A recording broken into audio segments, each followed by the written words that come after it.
말씀을 정리하도록 하겠습니다. 예레미야가 2장 1절부터 10절.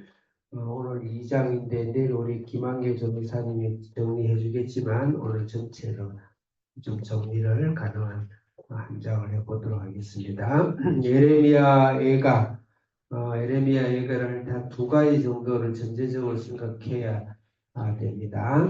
이거 성문서 안에 들어가 있는데 성문서가 70인경 이후에 성문서에 성경이 순서를 정한 게 있고 원래 히브리인들이 정해놓은 또 순서가 있어요. 그래서 원래 히브리인들이 정해놓은 이스라엘인들이 정해놓은 성문서가 지금 유대교가 쓰고 있죠. 그 순서가 조금 의미가 있다라고 봐야 되고 거기에서 성문서에서 특히 여자로 나와요. 예루살렘의 딸, 시온의 딸 이렇게 나오죠. 이것은 예수님이 남편이시고 예루살렘의 딸, 시온의 딸은 신부를 상징하는 의인화된 것이다. 이렇게 전제하고 성경을 읽어야 됩니다. 시편은 그 남편 됨을 예수님을 찬양하는 것입니다. 그 다음에 잠언은 그 현숙한 신부를 부르는 것이에요. 신부의 의미를 규정하는 것이고, 룻기는 그 신부의 모델을 이야기합니다. 보아스를 만나서 신랑과 신부, 예수님과 교회의 만남을 말하는 것이죠. 아가서는 그 신부의 노래, 마음의 노래를 아가서에서 이야기하고 있고, 전도서는 그 신부가 헤매는 신부를 이야기하고 있는 거예요. 미숙한 신부. 그 다음에 오늘 애가는 신부의 비참함입니다. 신랑을 떠나버린 신부의 비참함을 노래하고 있고, 그 다음에 에스더는 정신을 차린 이제 신부를 이야기해요. 정신을 차린 신부. 그 다음에 다니엘은 남편 만나서 힘자랑하는 신부다. 생각을 하면서 신부와 신랑, 예루살렘은 신부 교회를 말하고 신랑은 예수님이다. 이렇게 하면서 예레미야 전체를 봐야 됩니다. 그래서 신랑을 떠나버린 예레미야에 하나는 예수님을 떠나버린 교회의 비참한, 세상이 비참한, 교회되지 못한 교회의 비참함을 이야기하고 있다. 1절부터 5절은 이 예루살렘, 신부된 예루살렘이 그 통치와 지배를 진노하신 것입니다. 그 다음에 6절부터 7절은 예배가 없는 성전을 폐하시는 하나님을 말씀하고 있고, 그 다음에 8절부터 10절은 이 예루살렘의 예루살렘 말씀이 없어서 멸망당함을 이야기하고 있다. 그렇게 세두 구분을 할 수가 있습니다. 먼저 1절부터 5절은 예루살렘에 자기들끼리 예수님 없이 교회의 통치, 자기들끼리 내가 교회죠. 나의 집의 통치, 내가 왕이 되고 내가 주인이 되는 것에 대해서 하나님의 심판을 이야기합니다. 여기서 주목해야 될 것이 1절에 주께서, 2절에 주께서, 5절에 주께서, 그 다음 6절에 주께서. 1장은 예루살렘이 주어가 된다 그러면 2장은 주께서 하나님이 주어가 돼서 심판을 하니까요. 1장은 예루살렘이 심판당하는 아픔을 이야기했다 그러면 2장은 하나님께서 마음이 아프지만 하나님이 이 교회를, 이 세상을 심판하시는 하나님이 주어이시다. 이렇게 볼 수 있습니다. 자, 1절 크게 읽겠습니다. 1절 우리 학생들 크게 시작.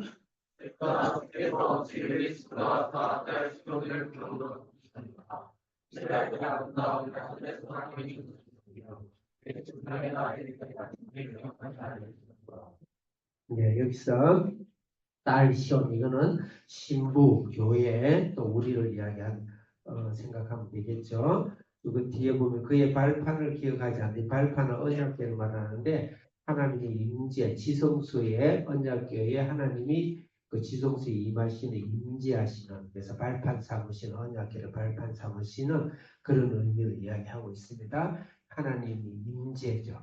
그래서 하나의 임재가 사라집니다. 하나님의 임재가 사라짐의 진노가 있을 것이다. 2절 읽겠습니다. 시작.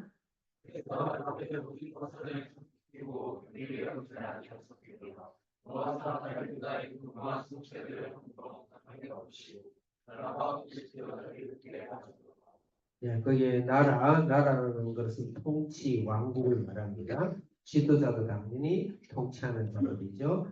성체들을 허물어 버릴 것이다. 3절 읽겠습니다. 시작.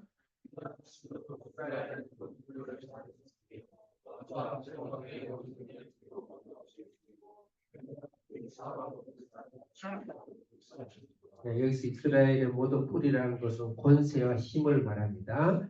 예수님 없이 너 스스로 쌓아 올린 성들, 또 권세들, 나라들, 통치들 다 불태워버릴 것이고 다 잘라내버릴 것이다. 4절 시작. 다시 한번 목소리로 4절 시작.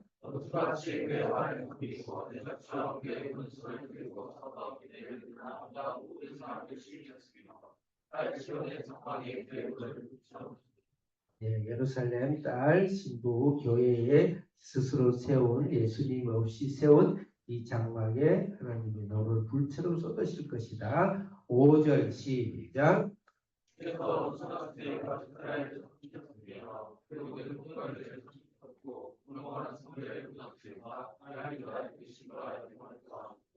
예, 그래서 여기서는 두 가지 제사법적으로 접근한다면은 하나님이 없이 쌓아올린 이 세상을 하나님이 다 무너뜨리고 심판할 것이다.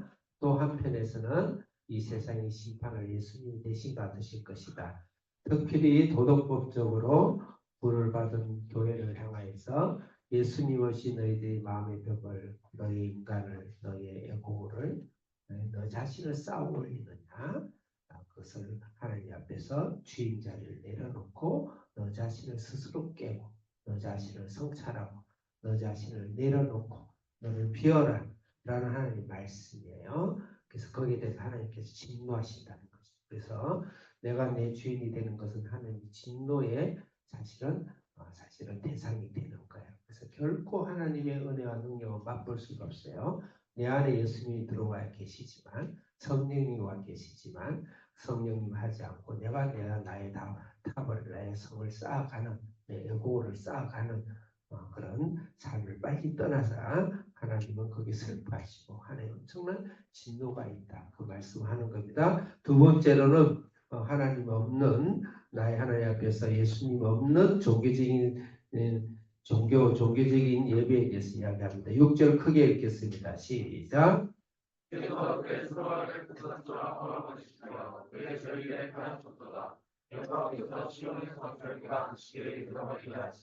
절기와 안식일을 기억하세요. 그 다음 7절 왕과 제사장도 기억하세요. 7절 시작.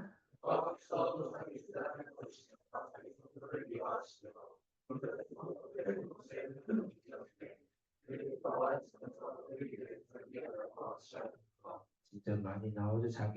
여호와의 제단, 자기 성소, 그다음에 여호와의 성전, 절기와 날 이것은 다 무너질 것이다. 제사법적으로는 예수님이 이 성전을 허물으라 내가 다시 세우리라 예수님이 죽으시고 진정한 성전을 완성하셔서 현상적으로 보이는 물리적으로 보이는 성전은 무너지는 것입니다. 그것을 의미해요. 그렇지만 중요한 것은 내 안에 예수님의 성장 없이 내 안에 성장 없이 내 에고를 키우고 그대로 내 에고를 성을 지키고 수성하는 그런 종교적인 행위, 그런 종교적인 신앙생활, 교회생활, 그래서 하나님 크게 심판을 받는다. 그런 의미예요. 그래서 내가 예수님의 교회를 다닌다. 그게 중요한 것이 아니고 말씀 앞에서 예수님 앞에서 나 자신을 내어드리는 그런 진정한 신앙을 가져야 되겠다. 마지막 말씀이 없는 신앙입니다. 8절 읽겠습니다. 시작.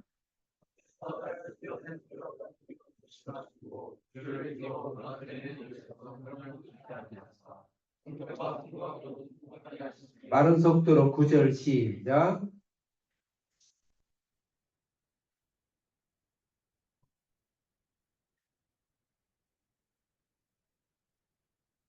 율법이 없다. 선지자 여호와의 묵시 말씀이 없다. 10절 시작.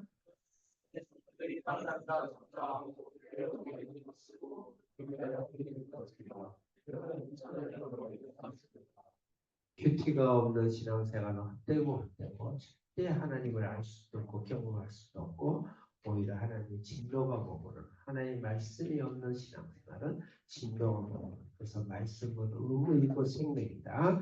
마지막으로 이제 11절부터는 하나님께서 그 선지자가 엄마가 아기가 굶어 죽고 죽으면서 애간장이 터지고 간이 배 밖으로 터져 나오는 그 아픔에 엄마가 어린아이의 자녀의 아픔처럼 선지자가 이 교회를 향한 아픔, 예수님 목자 돼서 우리를 향해서 피가 토하시고 그 다음에 심장이 터지시고 하는 그 아픔을 대신히 하는 이야기이면서 우리도 그런 심장으로 우리 자녀들을 반드시 거짓 선지자의 말, 이 세상이 성공이 자녀들을 마치 성공시킬 것이라는 것에 속혀 넘어가지 말고 기도로 우리 자녀들을 키우고 앞으로 자녀들을 반드시 기도하여 키워내고 여러분 자녀들 하나님의 말씀과 거룩함에 반드시 이 세상을 정복하는 하나님의 거룩한 딸로 하나님의 거룩한 신부로 키워내고 더 나아가서 여러분이 만나는 모든 한 사람 한 사람이 하나님의 귀한 이 자녀된 선지자가 엄마가 아기를 보면서 애타면서 하던 그런 심정으로